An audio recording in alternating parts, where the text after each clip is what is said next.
Take me down to the paradise city where we're virus free and the girls are pretty. Oh, let me out of isolation. Oh.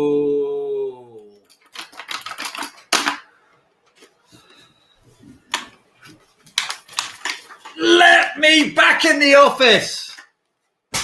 Oh. Hello, everybody. How you doing? Welcome to another beautiful Monday. It's an exciting place to be because this is the first day of the new normal. So I'll give you a snapshot of my life. I'm sitting in here. My kids are in there doing the 9 a.m. Joe Wicks workout while my wife runs the morning school session.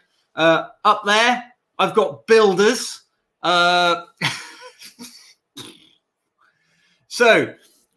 these things are sent here to test us. You know, one of the phrases I was taught when I was at university, I used to go to America to teach, to sell educational books door to door. And we were always taught every challenge is just an opportunity for growth. That's right. Every challenge is just an opportunity for growth. And we're doing a lot of growing. We're doing a lot of growing right now. This is like recruitment muscle being built every single day. So remember, in good times, we get paid in cash. In tough times, we get paid in experience. We're seeing loads of hellos and good mornings down the side there. Great to see everybody. I think we're not far off 100 people on the call today. It's great that we've got such a community building within the recruitment industry. Working from home is hard. Recruitment industry is hard at the best of times, but the only thing that really keeps us going is the fact that we work with cool people. And whilst day to day we might be competing against each other, we are all in a fight for our lives right now. And so this is about how much of the agency market can actually survive over the next year. And so it's really about how do we help each other. And that's the whole point of the recruiting gym, is to help with some of this situational learning and to support you in what you do day to day. We've got some great questions coming in already. I think we're going to be covering some of those questions in a minute. You've got a questions tab if you want to do that. We've just got 100 viewers, which is fantastic live. So let's get going. So the first thing that I want to remind everybody of is that the whole point of these startups is focusing on CIA. Can I control it? Can I influence it? If I can't control it or influence it, I've got to accept it. So deep down inside, I'm really annoyed that my kids are at home, right? It's just very, very, very frustrating because I've got a lot of work to do. I've got a business to try and run, but I can't control it, right? The government said they've got to be at home, so I've got to make it. I've got to make it work. So, but can I influence my situation? Well, I can influence my situation in that I can create a timetable. I can communicate well with my wife, who's out there doing her shift at the moment. And the only thing I can control is how I'm thinking about the situation, because we all know you can't really control kids.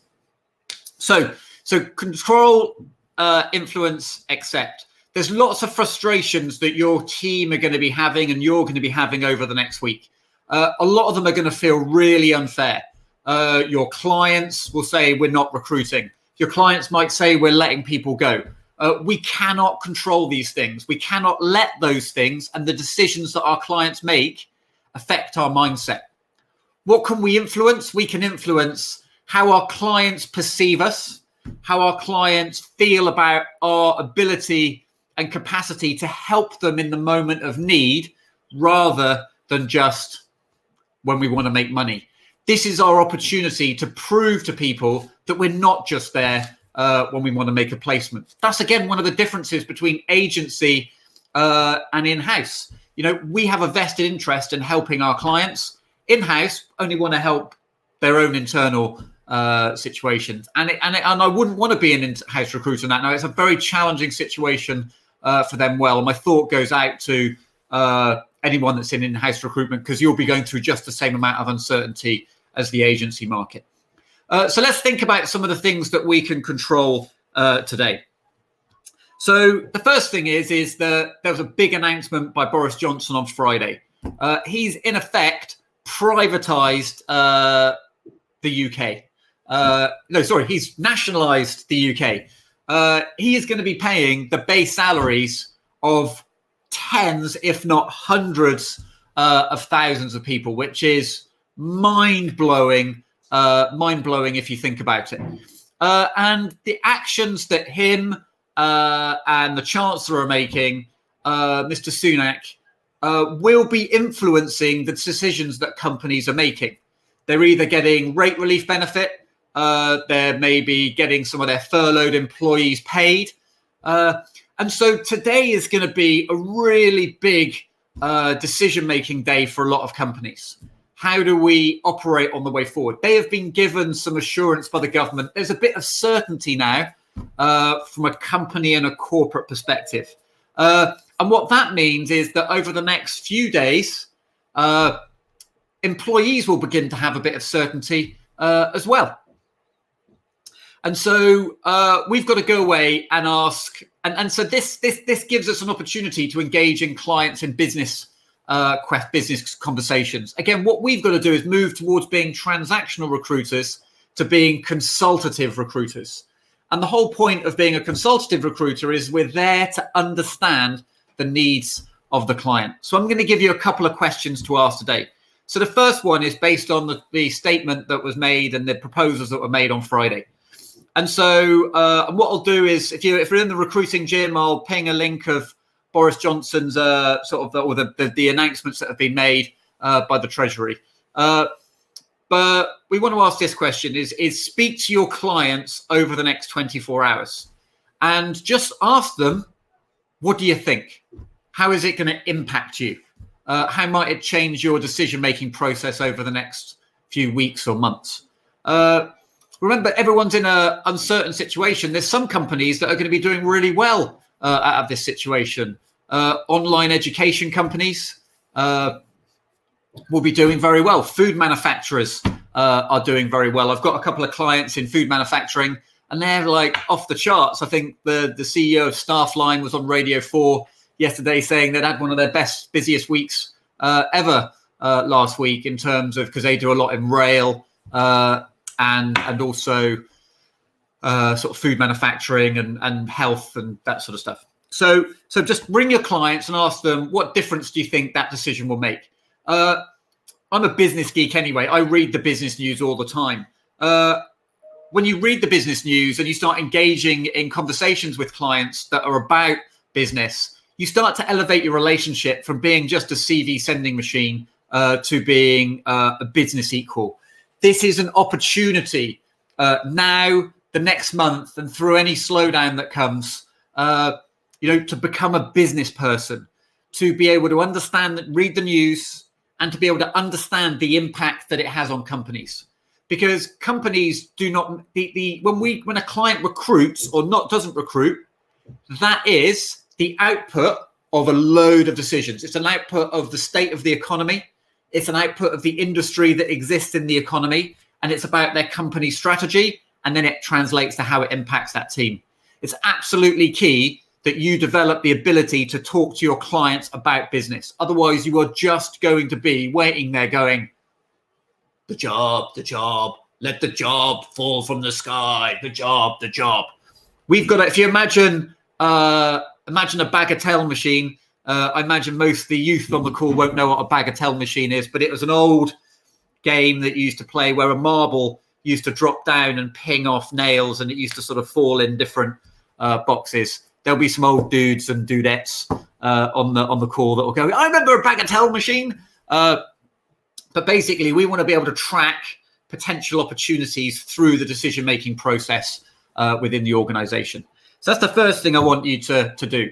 The second thing I'd like you to do today, and this is an internal conversation. This internal conversation is really trying to have a conversation about what value do we add? What value do we add to clients? What is our service?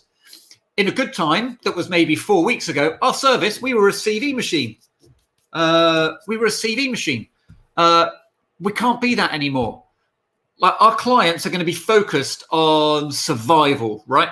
They're going to be focused on survival.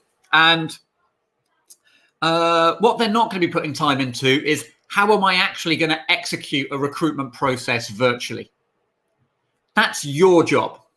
And so my challenge for you today, and we'll be talking about this through the week, is sort of, what is your service? How are you, what is the recruitment process or the recruitment solution that you offer clients in today's market? It could be you use Zoom. It could be you use a tool called Loom to record candidate interviews and discussions. It could be you use Odro, Hinterview, or one of the many other, or Teams, the many other sort of video platforms. But what is your solution? This is a fantastic opportunity for us to be calling existing clients and going, here is the solution. Here is how we can facilitate an onboarding, a virtual recruitment process. So what are you going to do? Are you going to have that conversation? You need to be able to document that. You need to be able to discuss it. For those of you that are on the call that are members of the Recruiting Gym, we're spending 45 minutes on this at 12 o'clock today. We're talking about how are we going to build that recruitment process out? How are we going to build that recruitment offering out? Because it's absolutely key that you have something to shout about. So let's just recap. Firstly, we're building recruitment muscle. We're getting stronger emotionally from these challenges. Do not let things you cannot control affect how you feel.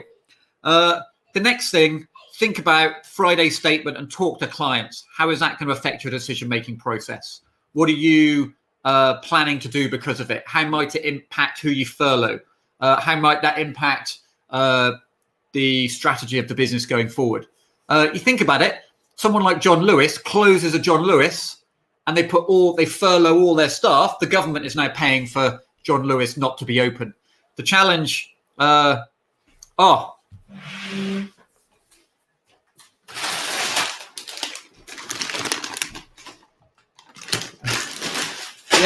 my mum went to Booker's at the weekend, and so I have 9 kilos of pasta, which is just as well because my son got a temperature yesterday, so we're locked in for 14 days. So anyway, I was mid recap.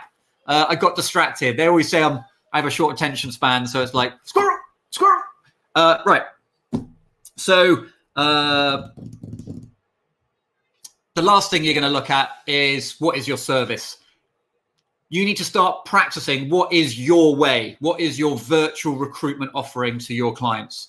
That is true, Richard, and I wasn't particularly excited about that. We do go through about 1 kilo of pasta a day, though, so it will be used. But I wasn't very happy with my mum, truth be told. So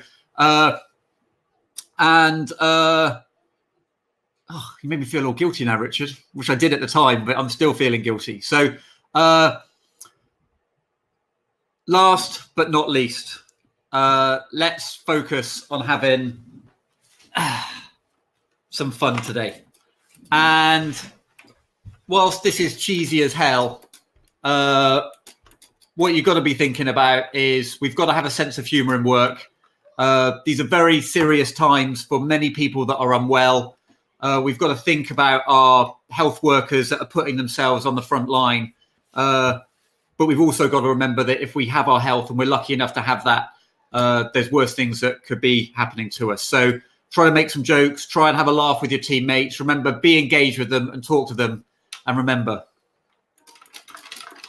keep playing.